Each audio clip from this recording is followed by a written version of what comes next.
Bienvenue sur Je suis comme toi, le podcast qui déculpabilise les femmes. Je suis Alexandra, coach de vie, mais avant tout, je suis une femme comme toi. Salut Mariam, bienvenue sur le podcast. Je suis trop ravie de te recevoir aujourd'hui. Salut Alexandra, merci beaucoup pour l'invitation. Je suis honorée et heureuse d'être là. Top, trop bien. Est-ce que pour les personnes qui ne te connaîtraient pas encore, est-ce que tu pourrais te présenter un petit peu, nous dire qui tu es, qu'est-ce que tu fais, ton parcours? Bien sûr, alors je m'appelle Mariam, je suis coach de vie, également hôte de mon podcast qui s'appelle Mariam Gaderi le podcast. Je fais pas mal de contenu sur les réseaux sociaux, sur Instagram, sur TikTok, sur YouTube aussi maintenant où je partage des vidéos, des conseils, des rappels sur le développement personnel, sur la confiance en soi, l'amour de soi. J'accompagne pas mal de clients sur ces sujets-là, donc c'est ce que je fais depuis maintenant presque 2 ans. Okay. Mon parcours, j'ai un parcours un petit peu particulier. J'ai grandi en France, j'ai fait un bac en économie quand j'avais, enfin ça fait un petit moment maintenant, ça fait un petit moment et quand j'ai eu mon bac, je suis allée étudier à Londres.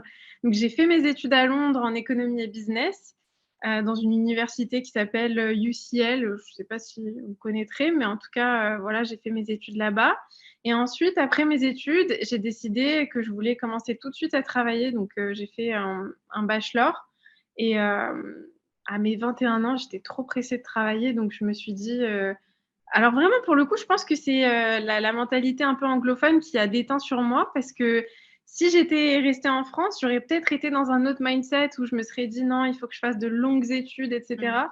Mais là, j'étais vraiment plus dans l'état d'esprit, tu vois, où j'ai envie de commencer à palper le monde réel du travail et tout. Et tu vois, donc je me suis lancée à 21 ans, j'ai commencé mon premier job à Dublin en Irlande dans dans un cabinet de conseil américain qui s'appelle Gerson Lehrman Group et où j'ai été presque pendant 1 an et c'était ma première expérience en tant que, tu sais, c'était vraiment une entreprise où ils mettaient en relation des boîtes de conseil avec des experts. Donc, je faisais pas mal de choses, j'ai rencontré plein de gens différents, ça m'a énormément ouvert l'esprit, ces expériences à l'étranger.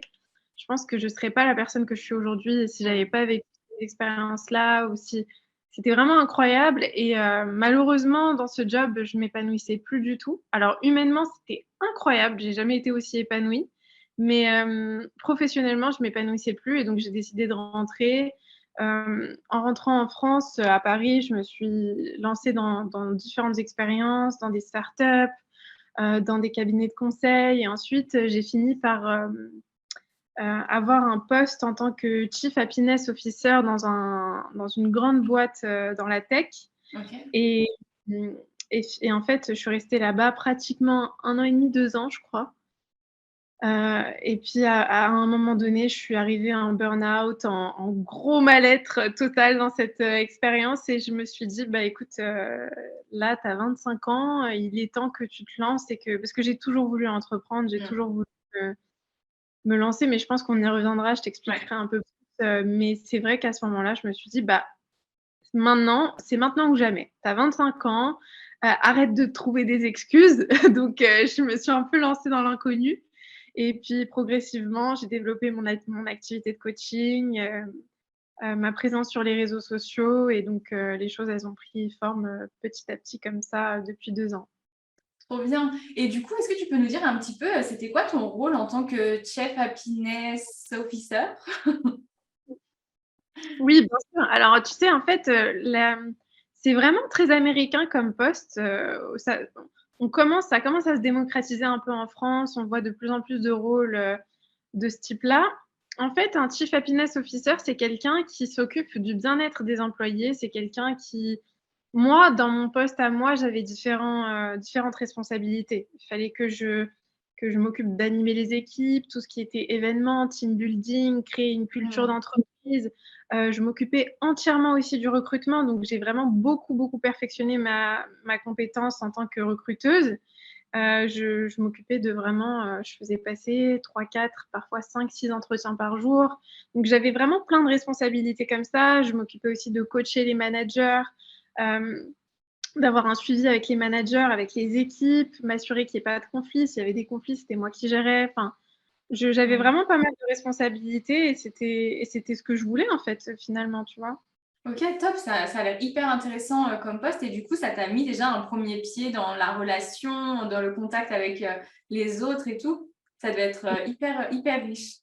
Ouais, c'était très riche, en fait, c'était mon objectif parce que j'avais besoin de me sentir utile, j'avais besoin de ce contact aussi, et pour le coup, c'est probablement ce qui a été le plus positif dans cette expérience, c'est le fait, de passer autant de temps avec les employés, avec les managers, Hmm, leur parler, pouvoir vraiment échanger, à cœur ouvert parce qu'ils se ouais, confiaient beaucoup à moi aussi et c'était vraiment cool de créer des relations comme ça top. avec eux, quoi. Bah ouais, tu m'étonnes, ça devait être ouais, trop bien. Dis-moi, du coup, si je t'ai invitée aujourd'hui, c'est parce que, bah, comme je te disais un peu en off, j'ai remarqué qu'il y avait parfois des femmes qui pensaient que, ben, comme on était coach, il nous arrivait jamais rien, que la vie nous souriait tout le temps et que tout était tout beau, tout était tout rose. Et en fait, j'aimerais bah, remettre un peu les points sur les i et rappeler que, ben, à nous aussi, il nous arrive des choses pas cool, que pour nous aussi, c'est difficile, que parfois, bah, on a peut-être plus d'outils, plus de clés pour se sortir de là mais que voilà, on a aussi des challenges dans notre vie. Et donc, bah, j'aimerais que tu nous partages un de ces moments, si c'est OK pour toi. Bien sûr, bien sûr. Bah, déjà, je tiens à dire que je te rejoins totalement. Ouais, il faut vraiment je pense que c'est une fausse croyance et une croyance même limitante de croire qu'il y a des personnes qui n'ont pas de problème ou à qui la chance sourit tout le temps. Ça ne marche pas comme ça, en fait, et c'est vrai que les réseaux sociaux ont tendance à nous faire croire ça et c'est Ouais. vraiment, quelque chose qu'il faut déconstruire. Mais donc, si je devais parler d'une expérience difficile, hem, bah, justement, je parlerais de l'expérience, que j'ai vécue dans ce job en tant que Chief Happiness Officer, avec, d différents éléments. C'est-à-dire que, j'ai rencontré mon ex dans cette expérience-là, de travail. Donc il s'est passé plusieurs choses à ce moment-là de ma vie qui ont été très difficiles. J'étais avec lui pendant 1 an, on est restés ensemble. C'était une relation vraiment très intense, très rapide. En fait, tout est allé très vite Mhm. et ce qui s'est passé, c'est qu'au final, moi, je me projetais beaucoup dans cette relation. Il y avait énormément de projets qu'on avait ensemble et finalement, Hem, ça s'est terminé. Il m'a quittée de manière assez brutale, assez soudaine et en fait, en parallèle de ça, dans mon travail, ça se passait très mal. C'est-à-dire que, ça commençait à se passer très mal parce que, avec, mon ancien patron, ça devenait très compliqué. Il y avait une atmosphère très anxiogène au travail. J'avais vraiment la sensation d'étouffer et de ne plus du tout être à ma place. C'est vraiment, en fait, la combinaison des 2 a fait qu'à un moment donné, je me suis sentie mais en burn-out total, en dépression, hem et puis je pense que je m'étais beaucoup projetée dans les deux expériences, tu vois? Que ce soit au travail ou avec mon ex, où je m'étais vraiment beaucoup projetée, où j'avais vraiment visualisé un futur dans cette entreprise, un futur avec dans cette relation et en fait, je pense que j'ai fait beaucoup sans m'en rendre compte, j'ai fait certains transferts, tu vois? Mhm. C'est-à-dire que, je reproduisais aussi des schémas, que ce soit dans ma relation avec mon patron qui était très malsaine, où je voulais vraiment lui prouver qu'il avait tort ou que j'avais de la valeur ou que j'avais de l'importance ou que j'étais capable parce qu'il était sans vouloir, je veux pas du tout dépeindre une image en tout noir ou tout blanc parce que c'était quelqu'un qui avait aussi beaucoup de qualités, qui m'a appris beaucoup, beaucoup de choses. Mais j'ai été dans des situations qui étaient très humiliantes et dans lesquelles je pense que j'aurais pas forcément dû être et donc après maintenant, je sais qu'il y avait un bienfait, mais sur le moment, j'étais dans ce schéma-là de, «Ah, je me sens humiliée. Attends, je vais te prouver que tu as tort. Je vais te prouver que j'ai de la valeur, que je suis capable, que ça, que si» et en fait, à ce moment-là, je me rappelle que je me suis rarement sentie aussi on a tous cette petite voix dans la tête qui nous dit qu'on est pas bien, qu'on n'est pas capable, qu'on n'est pas assez, et pas assez et on peut mettre n'importe quel, adjectif, derrière, pas assez beau, pas assez drôle, pas assez en fait, à ce moment-là, j'ai eu vraiment une sorte d'explosion de pas assez ou de sentiment d'être pas assez. OK. Et en fait, quand j'ai pris la décision de partir, c'était bien sûr une décision qui était motivée. En fait, c'était une décision qui était motivée surtout par la souffrance que je ressentais, parce que j'étais tellement en souffrance que je me voyais plus supporter cette souffrance. Mmh. Et donc, je me voyais plus tolérer au quotidien de souffrir comme ça. Donc, je me suis dit, c'est maintenant ou jamais. Et quand je suis partie, euh, je me rappelle que en fait, je mentirais si je disais que dès que je suis partie, tout s'est arrangé, tout était clair pour moi, j'ai trouvé ma voie, etc. Non, c'était pas le cas. Et je ne servirais pas les personnes qui vont nous écouter, les femmes qui vont nous écouter. Ouais. Si je disais ça, si je disais que ça a été super facile, ce serait vraiment mentir. Et je pense que c'est une des croyances qui nous fait le plus souffrir et qui nous fait le plus perdre de temps aussi, de Mmh. croire que ça devrait être facile et de croire que les réponses devraient venir comme ça. Et en fait, quand je suis partie, je savais que je voulais me lancer. Je savais que ma passion depuis toujours, c'était le développement personnel, la psychologie, le bien-être. Je voulais vraiment aider les gens, je voulais avoir de l'impact et avoir une utilité pour les autres, servir les autres. Mais pendant des mois, je savais pas quoi faire. Je savais pas comment le faire. J'étais incapable de me dire à moi-même: «Bah, il faut que je fasse ça, il faut que je fasse ci». J'ai Mmh. essayé de lancer une application, j'ai pas réussi. Je me sentais en échec total, en fait. Et pendant quelques mois, j'ai ressenti c'était une descente aux enfers où je me suis sentie en échec, en échec, en échec, en échec. Là, tu travaillais encore ou tu avais déjà arrêté de travailler Je travaillais plus. OK. J'étais chez moi à essayer de me trouver, en fait. Et à un moment donné, j'avais tellement, tellement peur, j'étais tellement dans cette énergie de la peur, et ça franchement, c'est quelque chose que je pourrais, totalement, ignorer dans mon histoire et ne pas raconter, mais c'est important que je le raconte. C'est que j'avais tellement peur de pas pouvoir payer mes factures, de pas pouvoir payer mon loyer, de pas avoir d'argent, j'étais tellement dans cette angoisse que je me suis dit: «Bah, tu sais quoi? Tu vas recontacter ton ancien patron, tu vas voir s'il veut pas te reprendre». Et moi-même, je me suis mise dans une posture hyper humiliante où je suis allée le contacter, où j'ai essayé de savoir si ça l'intéressait que je revienne travailler pour eux, et cetera. Il m'a répondu, il m'a dit: «Écoute, je vais y réfléchir et tout, je vais voir, je reviens vers toi très rapidement, je reviens vers toi». Il m'a dit, «Je reviens vers toi vendredi prochain». Je me rappelle encore de comment ça s'est passé. Et en fait, à ce moment-là, je me suis dit, je sentais que c'était une grave erreur et qu'il fallait pas que je retourne là-bas, mais j'avais tellement peur Mmh. que pour moi, c'était mieux d'avoir une petite bouée de secours plutôt que de rester dans cette peur. Et donc, en fait, au bout d'une semaine, j'ai aucune nouvelle. 2 semaines, 3 semaines, 4 semaines, aucune nouvelle. Il répond pas. J'essaye de lui envoyer un message, il me répond pas, il m'ignore. À ce moment-là, je me dis: «OK». En fait, je me sens encore plus humiliée qu'avant. Je me sens hem, encore plus incapable et sans valeur. Vraiment, invisible. Parce que quand on est ghosté, on est souvent ghosté dans les relations, plus homme-femme, et cetera, mais on peut être ghosté aussi dans le milieu professionnel et c'est extrêmement douloureux. Et en fait, à un moment donné, j'ai un ancien collègue qui m'appelle et qui me dit: «Ouais, Mariam, je sais que, tu avais parlé avec, untel», on va pas dire son nom, mais tu avais parlé avec ton ancien patron de revenir, travailler au bureau, et cetera. J'ai entendu dire qu'il a dit qu'il te reprendrait pas, et cetera. Je raccroche et là, je m'effondre. Mais je m'effondre, mais d'une force. C'est-à-dire que j'ai l'impression que le monde s'effondre sur moi, j'ai plus de valeur, je suis nulle, je suis incapable, personne ne me veut, je sais pas à quoi je sers, tu vois? Et là, J'étais dans ce truc. tu étais encore avec ton copain du coup? Pas enfin avec ton ex de l'époque? Ouais, OK. C'était fini et ça aussi, c'était un élément important parce que je me suis dit: «Ah ouais, mais lui, il est encore là-bas, il va Mmh. savoir ça, je vais me sentir humiliée auprès de lui». Donc c'était une double humiliation pour moi Ouais. qui était.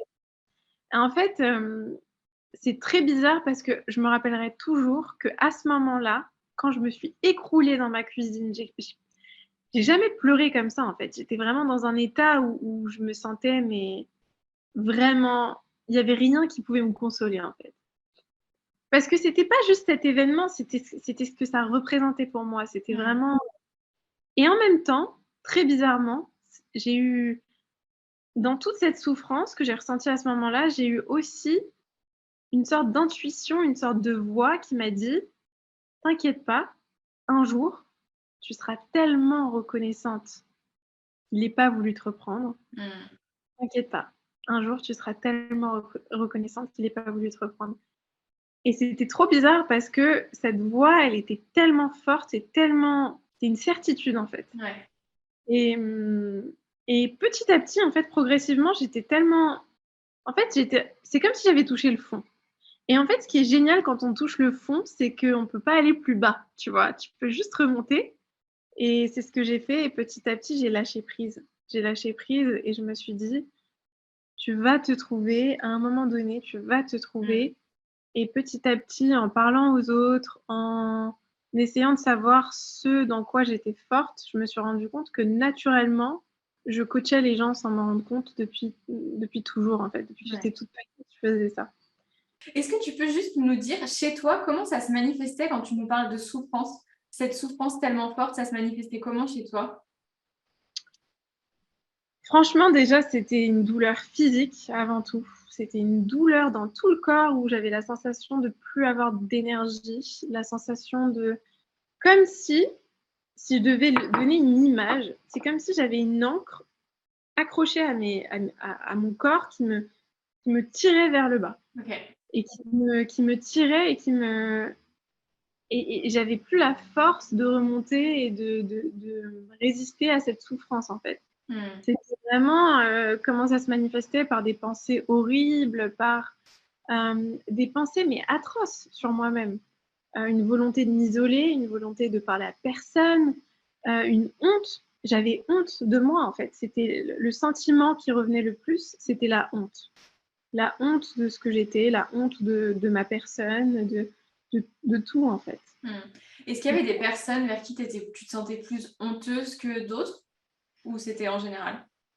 C'est une bonne question. Bah, tu sais quoi? Ce qui était le plus dur pour moi, et je m'en rappelle encore aujourd'hui, et j'y pensais en plus, il y a quelques jours. Ce qui était le plus dur, c'est quand, on me proposait de sortir ou d'être, dans des situations sociales, en fait, Mmh. où il y aurait du monde, des gens que je connaissais pas forcément, et de devoir rencontrer des gens, et la fameuse question: «Qu'est-ce que tu fais dans la vie?» Ouais. Oh, question, elle me terrifiait à un Ouais. point que je préférais vraiment rester chez moi plutôt que de répondre à cette question, tu vois? OK. Donc j'avais honte, alors qu'aujourd'hui, mais j'aimerais tellement revenir en arrière et pouvoir me dire: «Mariam, tu as pas de quoi avoir honte, il y a aucune honte à être perdue, il y a aucune honte à ne pas savoir ce que tu vas faire de ta vie». Mmh. Mais en même temps, je pense que j'avais besoin de passer par là pour pouvoir me rendre compte de certaines choses. Carrément, carrément. Et donc du coup, si on passe, aux choses, bah, qui t'ont permis, de sortir un peu de cette situation, de cet engrenage, qu'est-ce qui t'a aidé? Et aussi, j'aimerais bien que tu nous situes un peu en termes de durée, de temps pour toi. Bien sûr, c'est propre à Marianne et ça ne s'applique pas à tout le monde, mais c'est intéressant de voir un peu, comment ça s'est déroulé. Bien sûr. Alors, ce qui est important, je pense, c'est que, tu vois ce que je te disais sur l'énergie de la peur? Pour moi, quand on est dans la peur, on ne peut pas être dans la création, Mmh. et on ne peut pas être aligné quand on est dans la peur. Et moi, le problème, c'est que j'ai pris des mois et des mois à sortir de cette peur et à m'écouter, à vraiment m'écouter. C'est-à-dire, pas juste, c'était une écoute profonde que Mmh. j'avais besoin, tu vois? Donc quand j'ai quitté mon travail, pendant peut-être 3 mois, je résistais, j'essayais de me trouver, j'essayais de lancer un projet, mais ce projet-là, j'étais pas vraiment alignée. Si maintenant j'ai la capacité d'être réellement honnête envers moi-même, Ouais. radicalement honnête. Mais sur le moment, bien sûr, c'était un projet que, même aujourd'hui, j'adorerais lancer ce projet, mais c'était pas le moment pour moi de lancer ce projet. Sauf que j'étais en résistance et je voulais me prouver des choses à moi-même, Mmh. donc j'étais vraiment dans ce truc de résister, de combattre. En fait, c'était vraiment un combat dans lequel j'étais. Et dans ce combat, en fait, je pouvais pas gagner parce que j'étais pas, j'étais trop dans la peur, j'étais pas dans l'amour, tu Ouais. vois? Et quand j'ai commencé, au bout de 2-3 mois, il y a eu cet événement avec mon ancien patron.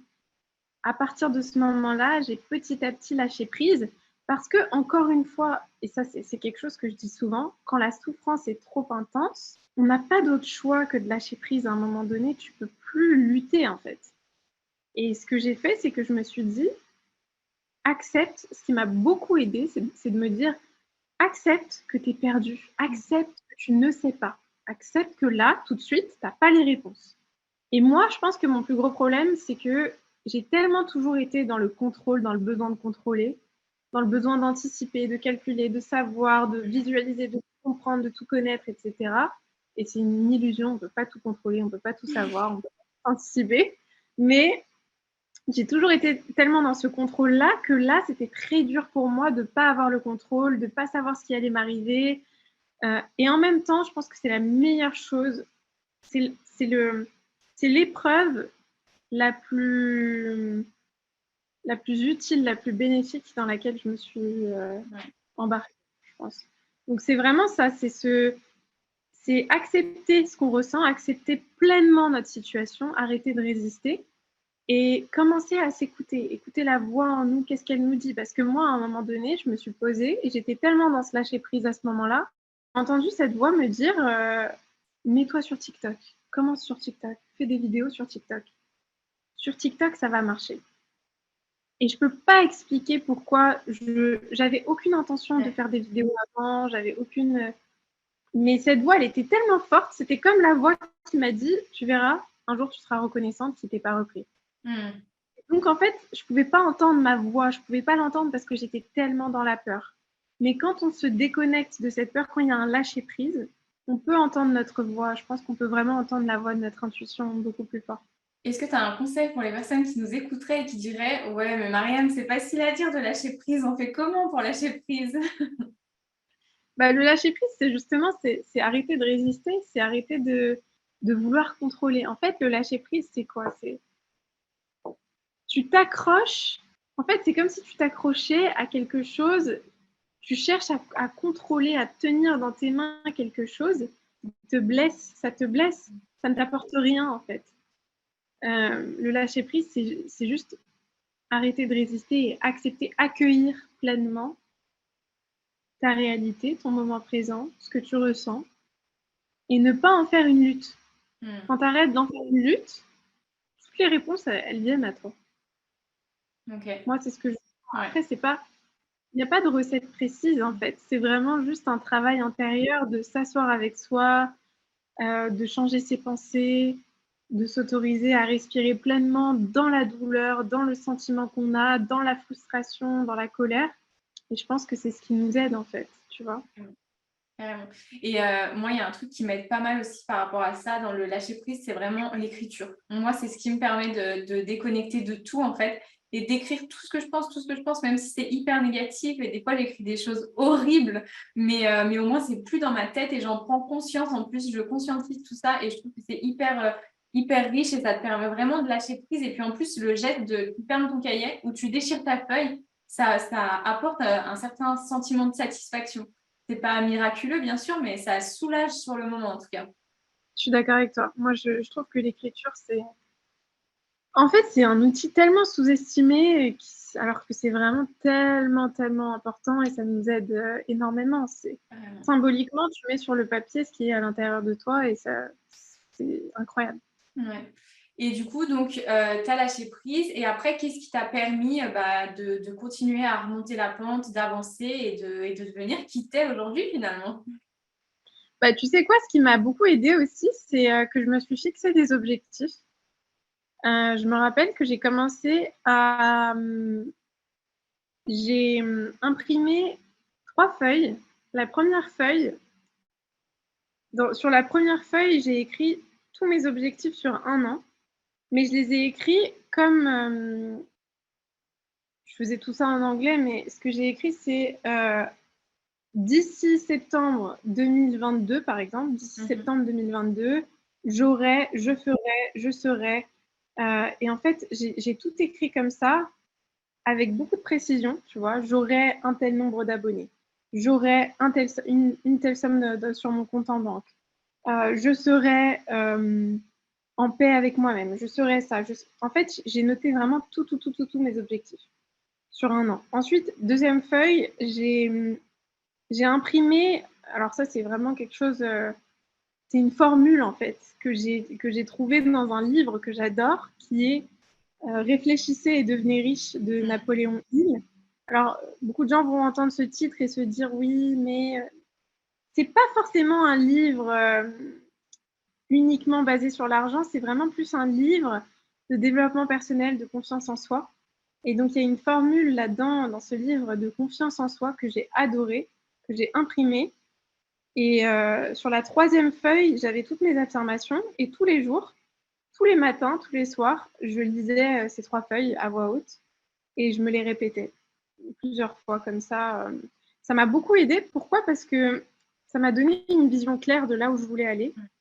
Ça m'a permis de me recentrer, de me rappeler de ce qui était important pour moi, de reconstruire la vision que j'avais de moi-même aussi à travers les affirmations. Donc ça, c'est quelque chose qui m'a... Ça, c'est une des initiatives que j'ai prises et qui m'a beaucoup aidée. Avant, tu t'étais jamais fixé d'objectifs? Je me fixais des objectifs, mais le problème que j'avais, c'est que déjà, je pense que j'étais trop dans la surestimation, c'est-à-dire que je me fixais des objectifs inatteignables et je me fixais des objectifs. J'étais pas assez sur le long terme. Moi, ça a changé ma vie de me fixer des objectifs sur un an. J'ai besoin juste d'un an. Si tu me donnes un an, c'est tangible. Je sais à peu près ce que je peux faire en un an, comment le découper, comment le diviser en de plus petits objectifs. Et ça a beaucoup changé les choses pour moi. Et puis aussi, le fait de me les répéter à voix haute comme ça les a rendus très vrais pour moi. Ouais, carrément.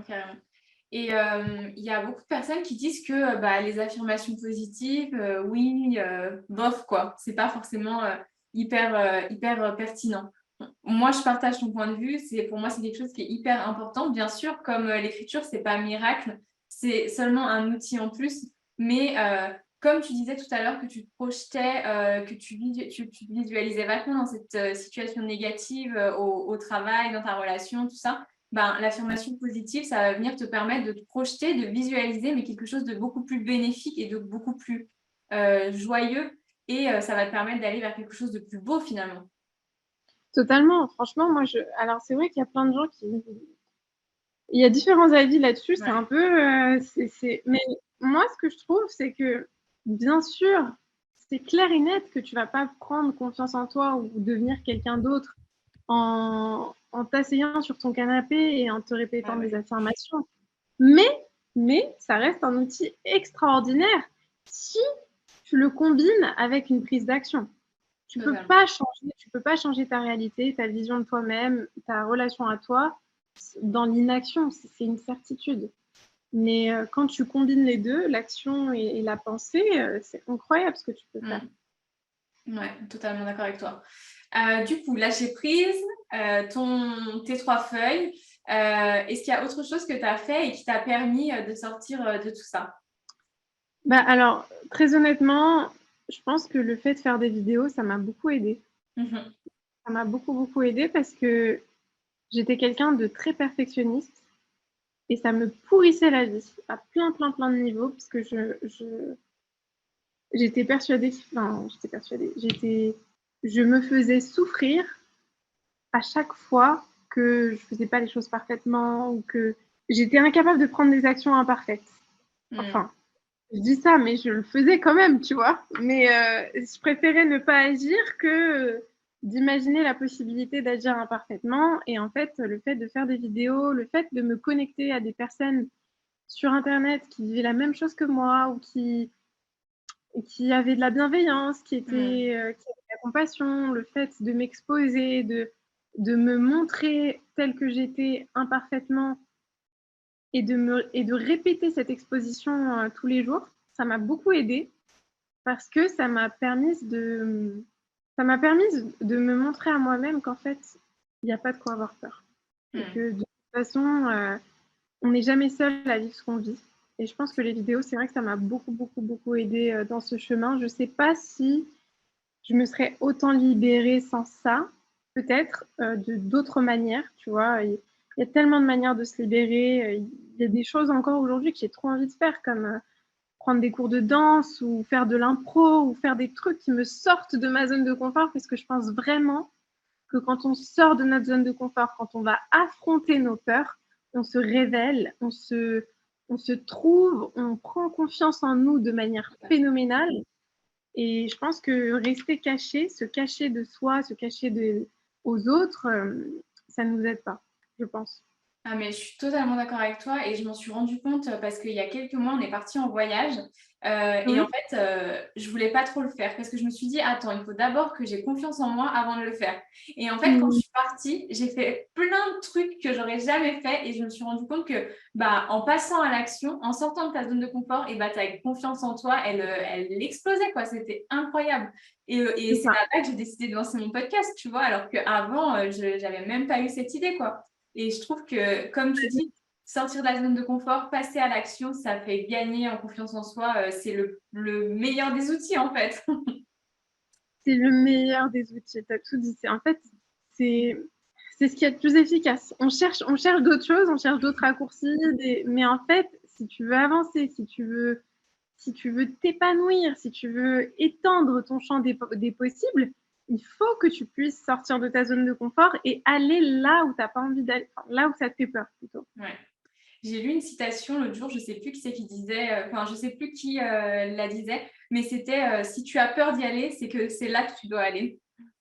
Et c'est exactement ça. Mais c'est vraiment ça. Ouais. C'est en fait, quand si tu as peur, et surtout si ta peur, elle t'empêche de faire quelque chose ou de vivre quelque chose que tu as envie de vivre, il faut l'affronter. Il faut vraiment y aller, il faut Ouais. y aller de manière frontale, quoi. Carrément. J'ai une question qui me vient, qui n'est pas forcément en lien avec ce qu'on est en train de dire.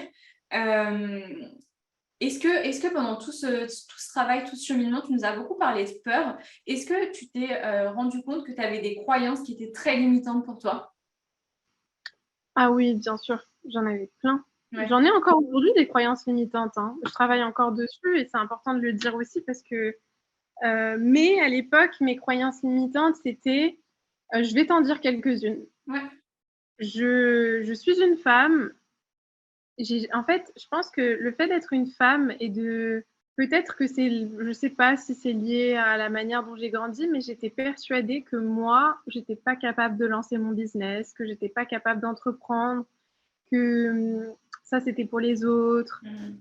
que je serais pas prise en considération ou crédible parce que j'étais une femme ou que, tu vois, j'avais toutes ces croyances Ouais. limitantes qui me disaient oui, mais les hommes ils sont beaucoup plus pris en considération. Alors que, bah écoute, peut-être que c'est vrai à certains niveaux, mais j'ai pas envie de laisser ça définir ce que je suis capable de faire ou parce que non, même enfin, il n'y a pas de les limites, on se les fixe à nous-mêmes en fait. Mhm. On se les met, c'est vraiment dans notre tête. Ça, c'était des croyances que j'avais.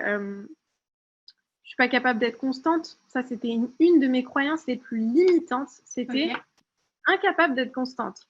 Je vais commencer un truc, je vais arrêter, ça, c'était vraiment le truc qui m'a le plus bloqué. Et en fait, j'ai cassé cette croyance en me prouvant à moi-même que j'étais capable d'être constante. J'en ai fait un... J'en ai fait quelque chose de vital pour moi, de Ouais. poster des vidéos tous les jours. Il fallait que je me prouve à moi-même que je suis capable de constance, que je suis capable de discipline, et c'est ça qui a fait que ça a marché aussi, je pense. Mhm. D'autres croyances limitantes par rapport au perfectionnisme, qu'il fallait que je sois parfaite, qu'il fallait que j'ai une certaine apparence, qu'il fallait que je parle d'une certaine manière, ou enfin, j'en avais plein des croyances limitantes. Et je pense que, alors, moi, ma vision là-dessus, bien sûr, les affirmations, elles m'ont beaucoup aidée, mais ce qui m'a le plus aidée, c'est d'accumuler des victoires et des preuves que ce que je pensais, c'était faux. Ouais. Tu vois. Totalement. Ça, c'est le meilleur moyen pour casser une croyance, c'est quand est-ce que l'inverse a été vrai, en fait. Et c'est de te rappeler bah, quand est-ce que l'inverse de ce que je crois a été vrai. Et des fois, c'est difficile de t'en rendre compte parce que tu crois ça depuis tellement longtemps, c'est tellement ancré en toi. Mais il y a forcément un moment où ça a été vrai, où l'inverse a été vrai. Ou comme tu dis, du coup, quand tu as conscience de ta croyance, bah, de te dire, OK, bah, je vais me prouver que l'inverse peut être vrai. Totalement. Exactement. Je trouve que c'est l'approche la plus puissante, la plus efficace à mon avis. Et puis ça te fait prendre confiance en toi de Ouais, manière phénoménale. totalement. Si par rapport à tout ce qu'on s'est dit, tu devais donner seulement, enfin, tu croises quelqu'un dans la rue et tu dois donner seulement un seul conseil, ce serait quoi le conseil le plus précieux, le plus important pour toi? Ah, c'est une bonne question ça. C'est dur, hein. Euh, je lui dirais de se rappeler que sa valeur n'est pas. Je lui dirais de se rappeler qu'il n'est pas ce qu'il pense être, que sa valeur n'est pas dans ce qu'il croit en fait. Je pense qu'on croit souvent que notre valeur est dans notre apparence physique, dans notre travail, Carrément. dans la validation que les autres nous donnent. Et je lui dirais de se rappeler qu'il n'est pas la voix dans sa tête, qu'il n'est pas toutes ces choses qu'il croit être, qu'il a de la valeur quoi qu'il arrive. Juste en étant là, il a de la valeur, qu'il n'a pas besoin de prouver sa valeur, que je lui dirais vraiment ça parce que je pense que c'est ce qui nous fait le plus souffrir, de croire qu'on n'a pas de valeur comme on est et qu'on doit absolument gagner et prouver qu'on mérite d'être aimé. Je pense que je dirais ça, ouais. Ok, trop bien. Ça résonne beaucoup parce que j'ai fait il n'y a pas longtemps un sondage sur Insta et je demandais si les personnes elles étaient salariées, cadres, managers ou si elles étaient entrepreneurs et si ce statut, ce poste avait un impact sur leur vision d'elles-mêmes. Et ben, il y a Ah, 70% des personnes qui ont répondu que oui, que leur statut, leur métier, en fait, ça impactait leur vision d'elles-mêmes. Et je trouve ça ouf et c'est totalement ce que tu dis en fait. Non, ton métier ne définit pas qui tu es, ne définit pas ta valeur. Et ça ne doit pas impacter la vision que tu as de toi-même. ça ne doit pas l'impacter. Et le problème, c'est qu'on est tellement formaté à valoriser ce que les autres, ce que la masse, entre guillemets, valorise, qu'on va se valoriser de la même manière. Et je pense Ouais. que quand on sort de ça, on accède véritablement à notre puissance intérieure parce on ne peut pas être véritablement puissant, avoir du pouvoir, tout en remettant notre sentiment de valeur dans les mains des autres. C'est pas possible. Si tu sais que tu as de la valeur quoi qu'il arrive, là, tu es vraiment fort. Là, tu es vraiment solide. Tu es comme une montagne parce que tu sais qu'il n'y a rien qui peut enlever ta valeur. Tu sais qu'il n'y a rien qui peut te perturber ou faire en sorte que tu te sentes sans valeur, sans utilité au monde. C'est vraiment, je pense, une énorme croyance à déconstruire et qui nous rend vraiment malheureux. Totalement. Et c'est top que ce soit ce conseil que tu aies réussi à formuler pour terminer parce que c'est vraiment tellement important et tellement puissant comme tu dis. Donc, génial. Merci. Avec plaisir, avec plaisir. Est-ce que tu peux nous dire où est-ce que tu en as déjà pas mal parlé, mais où est-ce qu'on peut te retrouver si on a envie de venir échanger avec toi, discuter, voir un peu ce que tu fais sur les réseaux sociaux? Bien sûr, bien sûr. Alors, sur Instagram, Mariam Gaderi, Maryammgadery avec deux Y à la fin. Sur TikTok, c'est pareil. Sur YouTube aussi. Toutes les plateformes de podcast. Voilà, je suis un peu partout. Je Donc, mettrai tous les liens de toute façon en description, comme ça on pourra venir te trouver facilement. merci Et beaucoup. du coup, ce que tu disais, c'est que tu as commencé par TikTok. J'ai commencé par TikTok, ouais. Ok. TikTok, c'est ma plateforme vraiment de prédilection. Euh, c'est- c'est- J'adore TikTok, franchement. J'aime beaucoup cette appli, Ok. ouais. Ok, trop cool. Je savais pas que tu avais commencé par TikTok. Moi, je t'ai découvert sur Insta et du coup, je savais même pas que c'était sur TikTok en fait, je crois. Ah bah Ouais. oui, je suis sur TikTok depuis, je crois que c'est depuis août 2021, je crois. Ouais, 2021. Exact, on en avait parlé par message. Je me rappelle maintenant, ça me parle que tu dis la date. Ouais, ouais, ouais, Ça c'est très marche. cool. Eh ben, merci beaucoup, Mariam, pour ce moment d'échange. C'était hyper riche et hyper intéressant. Je suis hyper reconnaissante que tu aies pris ce temps pour moi, pour nous. Et merci, merci encore. Merci à toi, c'était génial. Merci de m'avoir invitée.